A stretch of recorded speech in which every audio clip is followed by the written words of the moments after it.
What is going on? Welcome back to Marshall Time. It's been a minute. It's been a few weeks. Took a little break. The NBA season's back and the NFL's a few weeks into it. We'll get to the NFL in due time, but we had a plan going into this show. We're going to talk about the league and the NFL, how, we see the teams stacking up 3 weeks into the season. NBA preview, obviously training camp starting up, but now that plan has been wiped away. The Dame Lillard saga is officially over. A big trade involving the star point guard from Portland. So here's the three-team deal. Here's the details. The Bucks get Dame. That means Dame and Giannis are teaming up. Phoenix, they get Grayson Allen, Keon Johnson, Nasir Little, and Jusuf Nurkic.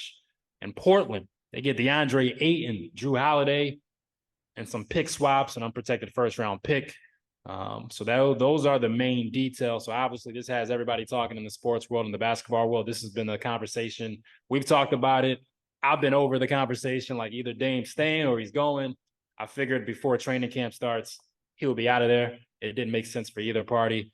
And it's finally over. So we can finally talk about where Dame's at now, what this means for the Trailblazers, what this means for the Bucks, what this means for the Suns, and what this means for the entire NBA. So just your initial thoughts on this deal when you first heard it. Man, I was at work, man, when I seen the notification, and I'm just like, wow, like, it's funny because I think one of our last episodes, we actually were talking about Dame and the whole situation. Like, you were saying you were tired of it. I was saying, like, I'm tired of it too, but I get both sides. So I'm happy that the trade finally got done. As a Sixers fan, I hate it because this is crazy, but I'm a Dame fan too, so I would love to see him be in this opportunity to really play for a contender. I feel like this is the best match for him, in all honesty. You pair him with somebody like Giannis, who's already won, and his style of play is just perfect to go with Dame. Like, it's inside out. Giannis already draws so much attention when he goes to the lane. He's so athletic. He's so tall. He can dunk. He can lay it up. He can finish at the rim. And now it's like, all right, you got Middleton out there and you got Dame out there. They got Brook Lopez that can shoot too. Who's their two going to be? I seen might be Malik Beasley or somebody. He can shoot too. They'll have a shooter there. Maybe Connaughton, maybe. We'll see. Maybe Connaughton. It's going to be somebody that can shoot. That's going to be deadly. And it's a good opportunity to see how Dame can play without having the ball in his hand all the time. Because I feel like he has never had that opportunity to get open looks. All his looks are tough shots. It has to be ISO or pick and roll. It has to be so tough. But now he has the opportunity to get shots created for him. And I think it's going to just really be fun to watch, and it's going to be crazy. I'm excited. It's funny because, right, two things. We know Dame, this whole time it was Miami. But the Blazers did him a solid. I think the Bucks give him the best opportunity to win a championship compared to what the Heat were going to have to give up to give to Portland versus what the Bucks gave up. I think this is the best basketball situation Dame could ask for. Now, Milwaukee, Miami, obviously you want to pick Miami as far as city situation, living situation, but strictly basketball, winning a championship is all that matters right now with a couple of years left, probably at his prime. I mean, what better player? I mean, Giannis is arguably, top two players in this league, right? The Joker, obviously, and Giannis. Those are the two guys that we're looking at right now entering this season.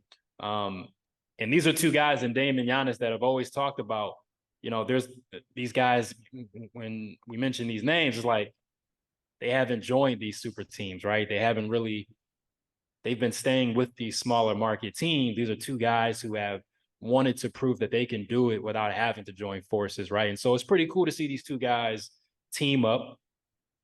Two guys who I think mentality-wise, I think they match up.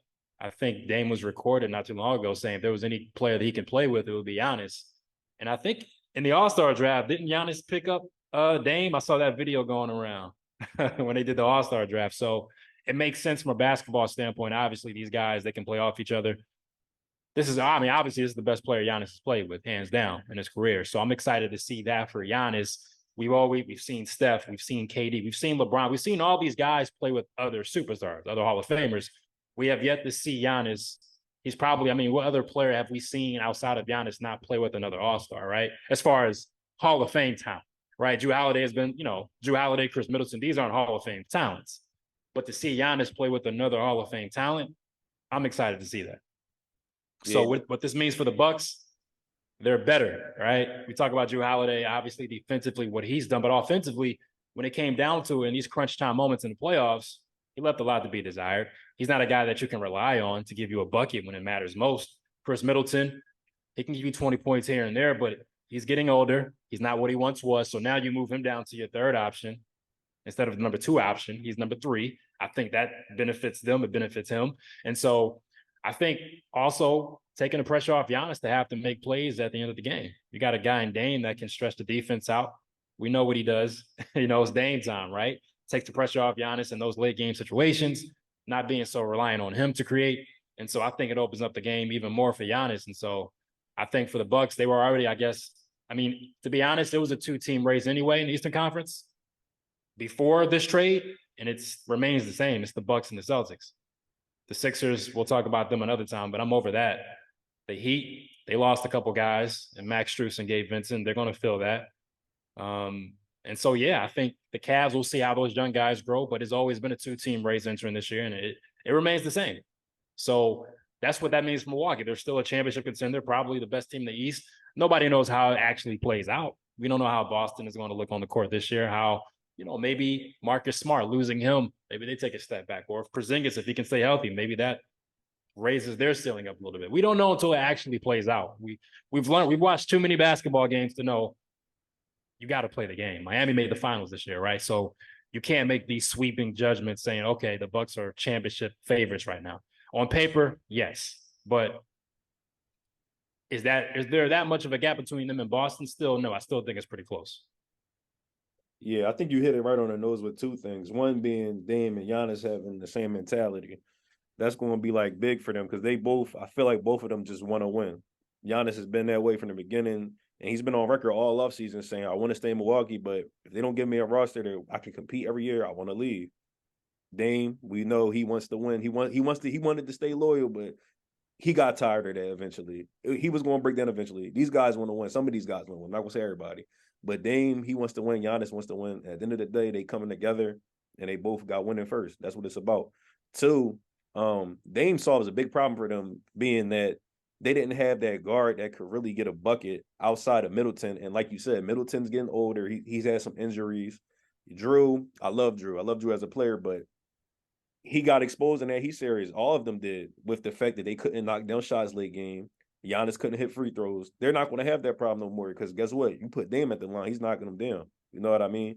So it's just a whole different thing now, and it just changes the whole dynamic of the league, if you ask me. We do got to see how they're going to fill out the rest of the roster. I mean, as far as the 2 spot, but they still got Bobby Portis. They still got Connaughton. They still got Lopez. It's like they got it's like an upgrade to me. You went from Drew to Dame. Simple as that. Yeah, it's the way they built the team around Giannis, right? Giannis is obviously the center of everything, but they built that team to where they're a machine at this point. Then you had a guy like Dame who transcends the system, right? Giannis has never played with another guy who transcends the system. All these other Hall of Famers that we talk about today, they've played with LeBron and Kyrie and Harden and Westbrook, KD, Steph, PG, Kawhi. They played with Hall of Famers. Giannis is I think he's the only like top 10 guy who hasn't played with another Hall of Famer, right? I mean, if Jamal Murray keeps this rate up, right, he's a Hall of Famer, right? So, I mean, arguably Giannis is the last remaining top 10 guy who we can say hasn't played with like a perennial superstar, all-star. And so I'm excited to see him get that opportunity. And so we'll see how it plays out. You got to play the games. A lot can change in the playoffs. We don't know. There's always surprise teams, surprise developments. Miami always reels out undrafted guys. Who knows what they have going on in Miami? We'll see. I never count them out. Cleveland, Evan Mobley, Jared Allen, Darius Garland, Donovan Mitchell. We'll see if they take that next step as well. So, but to me, the East is Milwaukee and Boston. I like it for Portland too. Obviously, you close this chapter, and now Scoot Henderson, this is your team. Like, clear it out. We're Scoot, we're Shaedon Sharpe, we're Anthony Simons. You get some, I think they have a 2028 unprotected swap picks, 2029 unprotected first round, and 2030 unprotected swap right. So 3 straight years, you got a good draft situation. You get Drew Holiday. I don't think Drew's staying there from reports, they're going to try to flip him. And so for me, Drew Holiday is probably the most coveted player right now for a contending team. And so if you're Portland, more picks, maybe more young assets. And so I started looking at thinking, we started talking, before the show via text, like some teams that could possibly look into them. The Sixers, obviously. James Harden is not happy with that situation. Maybe there's a 3-team deal sending Harden to the Clippers. Portland, who we'll see what they would want in return, but you send a Drew Holiday back to Philly. I think Boston should inquire about Drew Holiday. They lose a Marcus Smart, but we know what Drew Holiday brings defensively. I think New Orleans, if I'm New Orleans, I'm calling about Drew Holiday. They really don't have a true point guard. I think CJ McCollum is their starting point guard, but really, to me, he's more of a natural two. You get a guy like Drew Holiday come back to New Orleans, a veteran backcourt with McCollum and Drew Holiday with those young pieces. I think New Orleans could definitely do well. Drew Holiday, obviously the Clippers are going to be talked about, but to me, Boston, Philly, and New Orleans are 3 teams that I think should definitely look into Drew Holiday. It's funny, man. Drew Holiday, I think any team that's in the contending or wants to contend is calling that phone, calling Portland. And it's funny because when you hear Drew Holiday's name, you don't think of a guy that's like, oh, every team needs to have him. But when it comes down to it and it's time to win games and you need a player, that extra piece that's going to take you over the hump, Drew is that type of player. So all these teams, you got Boston, you got us, you got Miami, you got the Clippers, you got even the Warriors the Warriors might be on the phone. You never know. That'd be crazy. Thought about that too. Way is going, anybody that's contending could really go after him. Because the thing about Portland is they probably just want picks and young players and free up cash. That's all they want. They're not asking for a star or a great player in return. So it's gonna be interesting to see where he goes. I would love for him to come back to Philly. I feel for Drew too, though, man, because it's crazy. Just yesterday, I saw he was on a podcast saying that he wants to retire in Milwaukee. He wants to stay in Milwaukee the rest of his career. And it's like, dang, just like that, he's gone. And it's like the whole time Milwaukee probably already had the trade ready. They already knew it was coming, but that's the business, man. So I know Drew was talking about retiring in a couple of years. So hopefully he can get to a contending team to get, a last chance to get another ring. So we'll see how that goes. But yeah. If you had to pick a team, who you would say would raise their championship odds greatly, what team would that be? Like, out of all the teams who could get Drew Holiday, which team would really solidify themselves as a championship contender? Like truly, like we can get over this hump. I'm gonna go 2 teams, one from the West, one from the East. The West is the Clippers, especially if they can stay healthy. They can stay healthy and they get somebody like Drew, and they're already a deep team. They're right there because Kawhi and PG is going to play there. Drew's going to play there. It's like your 1 through 3 is locking up whoever. I mean, it's hard to beat. As far as the East goes, I'm gonna say Boston because they're missing that true point guard too. I'm hearing reports that they might run Tatum at the 1. I love Tatum. Not gonna work. I love Tatum, but we've never seen him in that position. Not him. I don't know if it's going to work because he's a scorer first. At the end of the day, he's a scorer first. You can't ask him to go out there and try to play make when he doesn't have scorers as good as him on the team. We just saw Jaylen Brown get exposed because he can't go a certain way. How's that going to work? You need a real point guard out there to get Tatum in his spots. That's been Boston's biggest problem. Just how Dame has to always take tough shots is the same for Tatum. All his Tatum shots are tough. He has to take tough shots. If he gets a point guard like Drew in there, it's going to change the whole game up. So I'll go Celtics and Clippers for sure. Yeah, I mean, with Boston, I like, to me, it's Boston. Like the first team that came to mind, outside of being biased and thinking about the Sixers, always think about what this means for your team, right? I look at the second team, the team that I cover, but also just the team that I know a lot about, following the last couple of years. And the reason why they got Malcolm Brogdon this past season was to avoid having Jaylen Brown and Jason Tatum to handle the ball as much, right? Like limiting their turnovers, because that was an issue, especially in not this past year's, but last year's playoff run. We know Jaylen Brown, he has trouble going to a certain direction, as you just mentioned. And Jason Tatum is not a natural playmaker. He's not a natural. You don't think about his passing ability, right? He's more of a scorer. And so easing the pressure off those two guys with having to be creators, that's why you get a Malcolm Brogdon and a Derek White. And so you lose a Marcus Smart. There's reports that Malcolm Brogdon may not be happy in Boston because he was dangled in the trade rumors, right? And so the initial trade of I think it was, the trade to get Porzingis. Malcolm Brogdon's name got floated around in there. And so there's some unhappiness, according to some reports, about his situation in Boston. And so you get a Drew Holiday in there defensively. We know what he's about, another playmaker. And to me, he's a player that you just plug in and play. Like, you don't have to set up any system for him or any plays. Like, he just knows how to impact the game. He doesn't even need the ball to make an impact, right? And so I think Boston needs those type of guys, especially with losing to Marcus Smart. So Boston, to me, Brad Stevens should be making that call right away. But like you said, any contending team should be making that call. I mean, if you're not Denver, you should make that call. Cleveland's good. I think Cleveland has they're situated with Garland and Mitchell. So there's reports that Miami may inquire about Drew Holiday, which would be funny. A whole funny twist to that story. So I think Boston, the Clippers would be intriguing. So yeah, any contending team, you should be making those calls and seeing what it would take.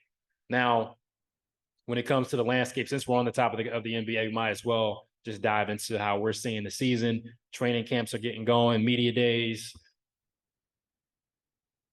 We can take it two ways: an overall view or a conference to conference view. Let's do conference to conference. Let's do it. Let's start with the Western Conference. Like, who do you see as far as the top three? What's the top three looking? If all things being equal, everybody's healthy, right? Because we know the Clippers situation. We know the Warriors situation. We don't know if Klay, is he going to be the same? Is he going to get back to his full strength? We know Zion in New Orleans. We don't know how that's going to be. So all things being equal, these teams are healthy. How do you see the West shaking out? Like, what's that top four looking like for you?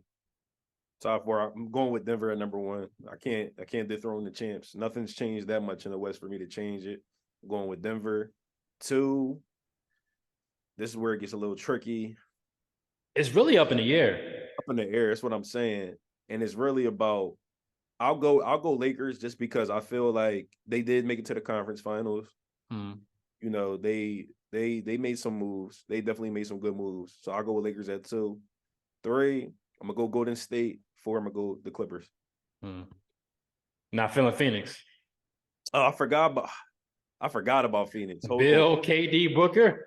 How could I forget? Forgive me. Matter of fact, honestly, I like Phoenix this year. No. Let me redo this. If we being real, I'm telling you, I'm going Phoenix. Number one. I'm going Phoenix number 1. I don't care. So I'm saying it. And the reason I'm saying it is because with Nurkic as the big man. They got Bill. They got Bill now. Yeah. Hard. They do. Bradley Bill's been hurt. But when you look at it, if I'm looking at a roster and I see Bradley Beal as my third option, you're not beating that. I'm sorry. That's just in my eyes. I can't. Now there are question marks because we need to see if Book can really run the point guard efficiently. We're gonna have to see that. If he can do that, though, that team is deadly. Yeah. But all right, we'll go. I'll keep the Nuggets just because they're the champs. They're the champs. You gotta come on. You gotta. They deserve that because Phoenix has to prove that they can all work together. Even though I know they will. We're gonna go with Nuggets, Phoenix, Lakers, Warriors, Clippers. I love Kawhi. I like PJ, but it is what it is. They got to stay healthy, and they haven't done anything. So that's my 4. That's my top 4. Okay. All right. And the West. Look, the West. I mean, the Nuggets got the Joker. Like, what are we talking about? He's the ultimate card. Like, we got him. We got this guy. What are you gonna do about it? There's nothing you can do about it. You know what I mean? And we have a system around already set in place that works so perfectly around him. He's a point center. Like, you know what I mean? Jamal Murray, you know, he's healthy. Like, after seeing that last season in the playoffs, that was very encouraging. Michael Porter Jr. I mean, health. A lot of these teams, health is such a major concern. We don't know about Michael Porter Jr. Any given night, I feel like he could be on the injured list. You know what I mean? You just don't know. You lose a Bruce Brown, who was great in the playoffs. He got a well-deserved payday. But I think Christian Braun will step up and fill that role because he showed some things in the NBA Finals against the Heat. Aaron Gordon's back. And so having that chemistry already in place, that championship experience that these guys have now, they got over that hump. I think there's a certain level of confidence that comes with that. Now, obviously, repeating is tough. Like, it's not easy. Like, these teams aren't repeating every year. It's difficult. So that'll be the test. When you win that championship, what do you do when you're not the hunter anymore, right? Teams are coming after you now. How do you follow that up? You got to follow that up. That's what makes the Bulls and these other dynasties of years past so great. They did it again and again. The first question mark about the Nuggets were, can they get over that hump? They did it. Okay, now it's like, can you do it again? And so, because they're the champs, they're number one. But Phoenix, I think they're coming. I mean, to have those three guys, man, you can't double any of those guys now. Like, you can't. At any given night, KD, Booker, or Bill can go off and give you 30, 40, 50, right? So for a defense, you gotta figure out how to defend that. That's a headache to me. And so giving what they have and what they had to do to fill out the roster, I feel like they did honestly a really good job considering the salary cap, and they didn't have that much resources to fill out their roster. I feel like Phoenix did a really good job to pick up an Eric Gordon, a veteran. Yuta Watanabe, I think he might do really well with those guys, getting a lot of open looks. He was a really solid player last year for the Nets, right? Knocking down some shots. And so I think that was a solid pickup. And so we'll see how the supporting cast goes, but it starts with those three. And so I think Phoenix is number 2. 3 is where it gets tricky, right? Because this can go to the Lakers, the Clippers, or the Warriors. I want to say the Warriors because out of respect for Steph, but I just don't know. I got to see how the Chris Paul thing works out. I got to see it. I got to see it. I got to see how Jonathan Kuminga, Moses Moody, I got to see how they develop, because I thought last year those guys would take a certain jump, and I just didn't see it. If Kuminga makes that leap that I feel like he can make, Golden State would be my 3rd team right here.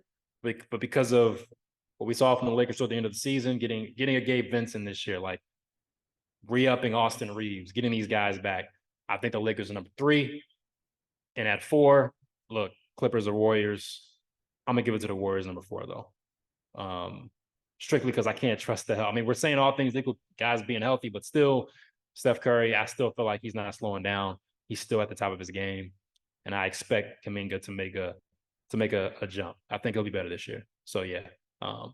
Denver, Phoenix, Lakers, Warriors. To the East, I think the top 2 is easy. Yeah, we know the top 2 is clearly it's going to be Milwaukee and Boston. After that, I'll go Miami just because they're the defending champs. And at 4, I can't really say us just yet because I don't know what we're going to do. If we could get something valuable for Harden, I'm putting us at 4. But I'm gonna be real right now. The way it's looking, I like the Knicks at 4. Really? Yeah, I like how they came along against the Cavs. You know, Jalen Brunson's game. RJ Barrett, he got a little better last year, but he's still a little inconsistent. Julius Randle, he just is what he is. But I mean, I would put us, if we can get, even if Harden comes back, even though I'm not a big fan of him, we're better than the Knicks. So, but just because I don't know where we're going to be for the time being, yeah, I'll put the Knicks at 4. But that's just with an asterisk on it. Really, truthfully, I know we're better than the Knicks if we got a full roster. But yeah, we'll see. the Cavs intrigue me though. I mean, I liked them last year. They finished 4th last year. I like the pickup of Max Strus, getting some shooting in there.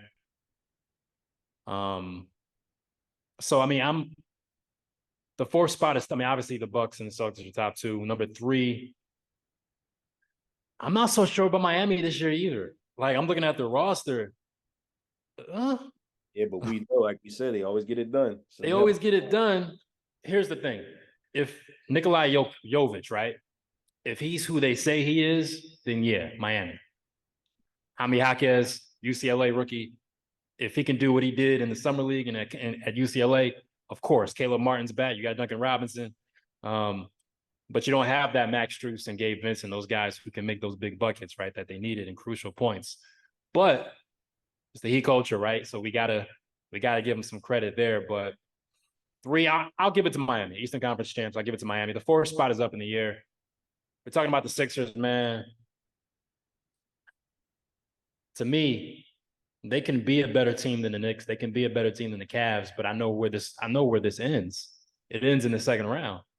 Like it's the same cycle. And that's where I take points away from the Sixers because we know how this ends. Like the regular season at this point, I don't care what you do. You won 50 games last year. Joel was MVP. It doesn't matter. You folded when it mattered most, right? And so I look at a Cavaliers team with a young squad growing together, exciting. You know what I mean? Like that intrigues me more than a Sixers team that I know what to expect. Even the Knicks, like I know what to expect with the Sixers. I do. And so right now with the James Harden situation, it's just so I don't know. I don't even know what we can get back from him because to me, the way he's moving around, he's at the club with signs that says Daryl Morey is alive. Did you see that? Like at this point, that relationship's done. It's cooked. So training camp is coming up. I don't even know if he's going to show up. And even if he does, we know what Harden's about when he's not happy, right? He's going to be out of shape. He's going to be checked out. And I like, come on, who has like, come on, get out of it, get him out. So even his trade value, I don't know, it's not as good as it once was. So what are we going to get? Even if we don't get Jrue Holiday, then what? You know what? I will say this, and actually, I'm gonna put us at 4 because of this. We got Kelly Oubre, which was a low key good pickup because what's going to happen is one of the biggest problems for the Sixers outside of late game, collapses. We don't have enough versatile players on our team. You know what I mean? Like we don't have enough guys that can guard multiple positions, can rebound, can run out in transition. We tried to get Jaden McDaniels in here.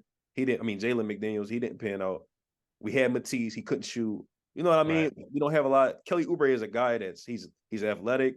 He has long arms. He can shoot. He can defend. You know what I mean? And if it was me, I'm putting him in the lineup over PJ. He should start. Over him or Tobias or PJ. Truthfully, I would put him in over PJ because he's going to give us more athleticism. And it's going, honestly, we could be better than what we expect depending on Embiid becoming a better passer and if Maxey takes that next step, which I think he will. So we'll see. I like the addition of Oubre. We get more athletic, more versatile. That's something that this team, as you just mentioned, has been missing. But I mean, look, too many question marks. I feel like we have a better coach than Nick Nurse.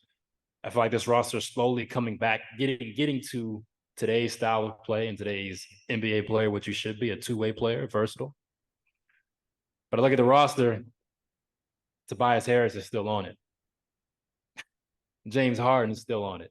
I can't trust this team right now. I cannot do it. Embiid is Embiid. Maxey, I feel like he's still a young player. He's going to grow. He's still going to continue to grow, but those other pieces, Tobias Harris, can I trust it? I just can't. I really can't. And as a fan, this is the fan speaking, right? How many second round exits are we going to see? Like, how many? So honestly, I've told this to somebody, they're a first or second round exit away from really having to reevaluate where they are as a franchise. Like everything's on the table because at that point you're in danger of becoming sort of like a Blazers East, like a team that's in no man's land. You got a superstar, but what else? Like we know your ceiling isn't a championship ceiling anymore, and your superstar is getting older. But he's not like a young basketball player anymore. Right. Like, you look at his age, time is flying by, right? And so, to me, this is probably the most important year for this franchise. This is crucial. This can dictate the direction of where they go over the next couple of years. So, when it comes to the Sixers, that's how I feel about them right now. Now, we'll see where James Harden goes. If they get a Jrue Holiday, we'll see, and then we'll reevaluate everything. But to me, the East right now, Milwaukee, Boston, Miami, and I'm going to give it to, man, you said the Knicks, right? Knicks are your 4? I'm going to give Cleveland 4. I'm putting us back at 4 just because I think even without Harden, I think the addition of Oubre and Max taking that next step would still let us be better than the Knicks and the Cavs, in my opinion. So we'll see, man. I gotta see it. I don't want Harden back with his drama and his attitude. That's just going to be a distraction. Because I look back to when Ben was doing this, was doing his nonsense. It's some good ball. Like you could tell the team was energized. They were really into it. And I feel like it could be the same thing here, just for a longer period. And we have more defense now. You know what I mean? So we'll see. I hope Paul Reed takes that next level. We're seeing some positive things. I hope Jaden Springer takes the next step. If those two guys can take the next step, Paul Reed and Jaden Springer, then okay, I have more confidence. You know what I mean? But at this point, I've just seen it. I've seen it too much. I've seen it too many times. I've seen it way too many times, and I hope they prove me wrong. I got to see what this Harden trade, possible trade, brings back, and then we'll have a better understanding where this team can be. But right now, as is, James Harden, that's just a toxic situation. And so I just got to see what they do with that. I can't, yeah, the Sixers are to be continued, to be determined, because I can't really gauge them right now. It's unsettled. So that's where I stand with them. So after that trade, maybe they'll move up to the 4th spot. But as of now, I just don't know. I don't know about that situation right now. All right, well, we'll see. Probably by the next time we do this show, James Harden may be somewhere else. Jrue Holiday may be somewhere else, and we'll have a whole new different conversation about all of this. But that's the great thing about the NBA. From the time the season starts to the summertime, it's like always something going on. Next show, maybe we'll talk about the NFL. We'll make time for that. But it's just we had to dedicate this one to the Dame. This is the Dame show. The NBA starting back up. So next time we'll talk. Who knows what other big trade we'll be talking about? I got a feeling we'll be talking about the NBA again as far as another trade. I think so. I think so. Crazy because I believe Dame's debut was going to be against the Sixers. Yeah. And maybe that's Jrue Holiday's debut in Philly. We'll see. But thank y'all for watching. Make sure to subscribe. Check us out on YouTube. And we'll see y'all next week. Peace out.